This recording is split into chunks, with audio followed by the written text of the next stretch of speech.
ऐसे भक्त हैं जिनके हाथों में ऐसी करामात है, उनके हाथों से पत्थर भी नहीं डूबते। और नल नील ने पत्थर तरा दिए। कोई कहता है श्री हनुमान जी ने राम नाम लिख दिया पत्थरों पर, वो हल्के हो गए, तैरने लग गए। ये इस बिना सिर पैर की बात है।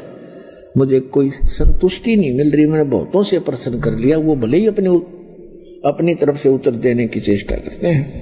मैंने उससे कहा कि पुण्यात्मा, मुझे भी पहला ऐसा हिंदू भक्त मिला है जो ऐसा प्रश्न करने वाला हो, अपने सदग्रंथों में जिसको शंका हो और उसका समाधान ना हो पा रहा हो। अन्य श्रद्धालु तो कोई तो कहीं फंस गए हैं, कोई राधा स्वामी कहीं चले गए, कोई किसी के, कोई सच्चा शब्द सरसा, उन्होंने रामायण आदि पढ़ने की आवश्यकता नहीं महसूस हो रही।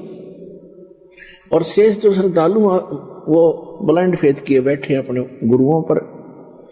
और एक आप हो जो ऐसी बात कही है जो प्रत्येक ने इस पर विवेचन करना चाहिए था। और इसके लिए यदि मैं आपको उत्तर दूंगा अभी, तो आपकी बुद्धि कैच नहीं कर सकती, क्योंकि आप बालक हो। अभी तो आप इस अध्यात्म मार्ग में प्रथम कक्षा के विद्यार्थी भी नहीं हो। तो सबसे पहले आपने सृष्टि रचना सुनना पड़ेगा। अब रात्रि में मैं सत्संग करूंगा, आप सत्संग सुनना, और वो आपके प्रश्नों का उत्तर उसमें मिलेगा। दास ने पहले मौखिक सृष्टि रचना सुनाई और उसको ऐसा लगा जैसे ये दंत कथा, लोक वेद बनावटी सी कहानी है। फिर दास ने सुनाया ये जो उसके प्रश्न का उत्तर था, तो उसकी वो कथा आपको भी सुनाता हूं। जिस समय परमात्मा स्वयं मुनिंदर नाम से प्रकट थे, उस समय श्रीलंका के अंदर एक चंद्र विजय नाम का एक भाट था। भाट आपको पता होगा, जो राजाओं के घरों में जाते थे, बड़े बड़े नवाबों के घर जाते थे, उनकी प्रशंसा के पुल बांधा करते थे, उनको कथा कहानी सुनाया करते थे, उनको चुटकुले सुनाकर उनकी महिमा के पुल बांधकर प्रसन्न करके उनसे कुछ रोजी रोटी प्राप्त करते रहते थे। वो चंद्र विजय नाम का एक भाट था। उसके घर में पुत्र पुत्रियां और पुत्र वधू कुल मिलाकर 16 सदस्य थे। परमात्मा कहते हैं, सो छल छिद्र मैं करूं अपने जन के काज, गोता मारूं स्वर्ग में जा बैठूं पाताल। गरीबदास जी वर्णन कर रहे हैं परमात्मा की महिमा को। गरीबदास ढूंढता फिरूं अपने हीरे मोती लाल। तो परमात्मा एक साधु रूप में चंद्र विजय जिस रास्ते से सुबह सुबह सैर सपट्टे को जाता था, उस मार्ग में एक वृक्ष के नीचे बैठ गए। और पुण्यात्मा, भक्त का एक विशेष लक्षण होता है कि साधु संत दिखाई देते, उसकी आत्मा अपने आप आकर्षित हो जाती है। वो उसका सौभाग्य या दुर्भाग्य, वो असली है या नकली, लेकिन वो असली मानकर ही पहुंच जाता है। तो परमात्मा भी कहते हैं कबीर साहब के, साधु दर्शन राम का, साधु दर्शन राम का, मुख पे बसे सुहाग, और दर्श उन्हीं को होत है जिनके पूर्ण भाग। कबीरा दर्शन संत के, परमात्मा आवे याद, और लेखे में वही समय, बाकी का समय बर्बाद। अब जो ही चंद्र विजय अपने निर्धारित समय पर सुबह सुबह बाहर निकला, घूमने के लिए गया, फ्रेश होने के लिए गया, जाते समय देखा कि साधु बैठा है। अपना वापस आते समय उन्होंने चरणों में प्रणाम किया और कहा, महात्मा जी, दास का यह मकान है, छोटा सा झोंपड़ा है, दर्शन दो भगवान, कुछ आहार करो, हमारा भी उद्धार करो। परमात्मा तो गए उसी विषय में थे।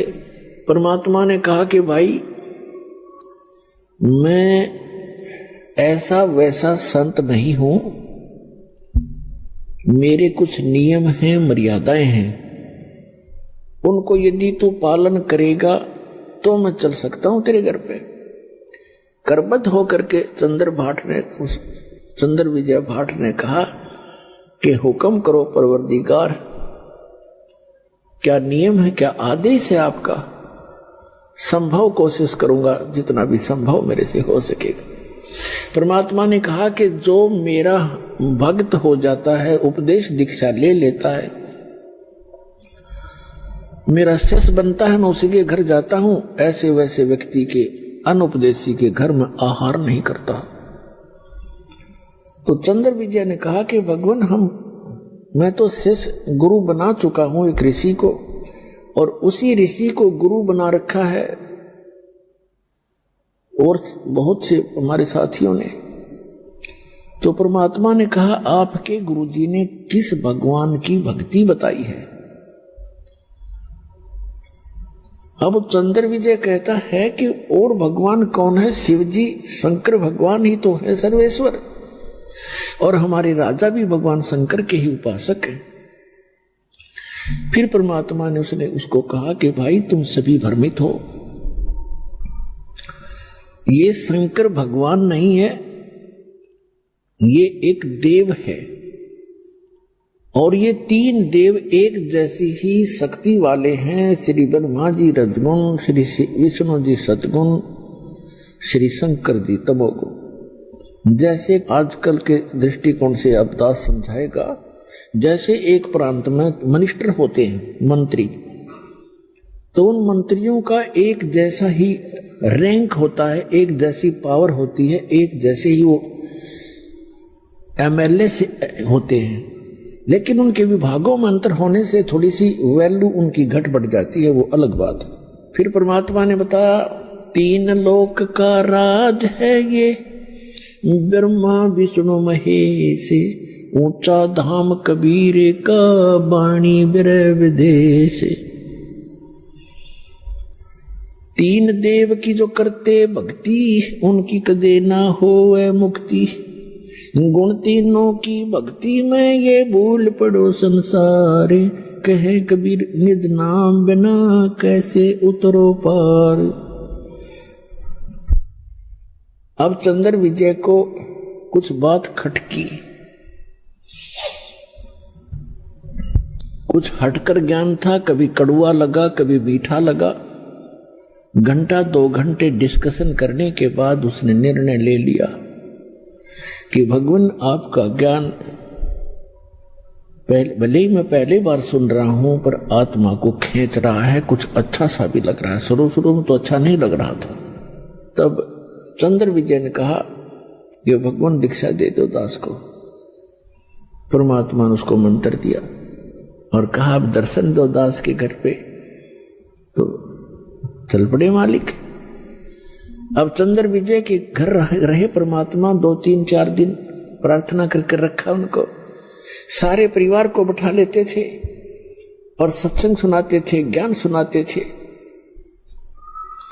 तो प्रथम बार तो केवल चंद्र विजय ने ही दीक्षा ली, बाकी सदस्यों ने नहीं दीक्षा ली, क्योंकि पहले बड़े श्रद्धालु व्यक्ति थे। दीक्षा ग्रहण बेशक ना की, लेकिन ज्ञान सुनते रहे। परमात्मा चले गए,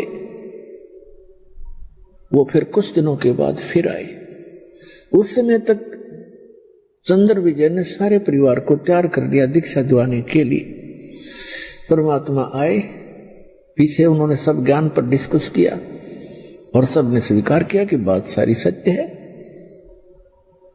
और समर्थ हैं ये संत, इनके दर्शन से आत्मा प्रसन्न होती है। जिन मिलते सुख उपजय, मिटे कोटि उपाद, भवन चतुर्दश ढूंढियो वो परम स्नेही साध। और वो तो परमात्मा आए थे खुद, उन सब ने दीक्षा ले ली। पूरे चंद्र विजय भाट के 16 सदस्य दीक्षित हो गए। अपन आत्माओं देखना मालिक की कैसी रजा होती है। अब पहले चंद्र विजय की पत्नी करमवती प्रतिदिन मंदोदरी के पास जाती थी, घंटा 2 घंटा उसका मनोरंजन करवाया करती थी। और क्या सुनाया करती थी? ऐसे ही घटिया सतर के चुटकुले, बेहुदी बातें जो आम समाज में कहीं भी नहीं जाती। इस तरह की घटिया प्रकार की चुटकुले ऐसे ही जैसे बतलाया करती हैं वो दोनों जनी, और मंदोदरी को हंसाया करती थी, खुश करती थी।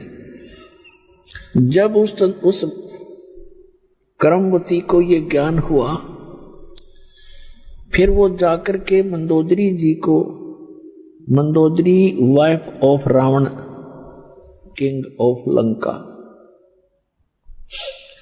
उसको समझाने लगी, ये ज्ञान सुनाने लगी। इस ज्ञान को सुनकर मंदोदरी की आत्मा ऐसे खिंचने लगी और एक दिन ये बोली कि करमवती, तेरे अंदर तो सारा डंगा भरा था, ये बात तू लाई कहां से? इतने सुंदर वचन आत्मा को खींच रहे हैं, तो ये ज्ञान कहां से लाई? तेरे सत्र का ज्ञान नहीं है ये। और ना आज तक हमने किसी कथा, किसी महाभारत में देखा ना आज तक हमने किसी सदग्रंथ में देखा नहीं, और किसी पुराण में पढ़ा नहीं, किसी ऋषि ने सुनाया नहीं। यूं बता, ये कथा तेने ये ज्ञान सुना कहां से? करमवती ने बताया कि हमारे घर पे हमारे गुरु जी आते हैं, उन्होंने ये ज्ञान सुनाया मंदोदरी। अब मंदोदरी ने कहा कि अब के तेरे गुरुजी आए तो मेरे घर बुला के लाना। अब परमात्मा फिर जाना ही था अपने पेड़ पौधों को संभालने के लिए। तो परमात्मा गए तो मंदोदरी, उसने करमवती ने कहा, करमवती ने अपने गुरुदेव से कहा कि गुरुवर, हमारे राजा की रानी को मैंने आपका ज्ञान सुनाया, वो बड़ी प्रभावित हुई और वो आपका दर्शन करना चाहती है। उसने कहा है कि आप एक बार अपने गुरु जी को बुला लाओ। परमात्मा कहने लगे, बेटा, रावण जो है एक बहुत अहंकारी व्यक्ति है, और वहां यदि मैं जाऊंगा और वो इंसल्ट कर देगा और उधर से अपनी पत्नी को कहेगा तू क्यों बुला तूने ऐसे गैर पुरुष को, तो बेटा उसके जीने भी समस्या हो जाएगी, और यदि उसको आवश्यकता है तो यहां आ जाएगी। अब करमवती के सामने धर्म संकट और राज संकट दोनों खड़े हो गए। धर्म संकट तो ये हो गया कि गुरुजी ने कह दिया, मैं दोबारा कहूं कैसे, और राज संकट ये खड़ा हो गया कि मंदोदरी मेरी महारानी है और उसको यूं कैसे कहूं कि ये जवाब मिल गया। फिर भी परमात्मा ने हिम्मत दी, वो जाकर कहने लगी कि मंदोदरी, हमारे गुरुजी आए हैं और मेरी अर्ज है महारानी कि संतों को बुलाना नहीं चाहिए, साधु संतों का स्वयं जाकर दर्शन करना चाहिए, और यदि मैं प्रार्थना करूंगी ज्यादा और वो आ भी गए और उन्होंने आप पर रजा बख्शी नहीं तो बात नहीं बनेगी। उन्होंने, हमारे गुरुदेव जी ने आपके घराने से मना कर दिया और ये कहा है कि यदि उसको गरज है तो मेरे पास आ जाएगी। तो मंदोदरी कहने लगी, बहन मैं चलूंगी, मैं खुद चलूंगी, मुझे गरज है भगवान की। वो उस अपने नौकरानी के घर आगी रानी परमात्मा के चरणों में मत्था टेक दिया और ज्ञान ग्रहण किया, दीक्षा प्राप्त की, क्योंकि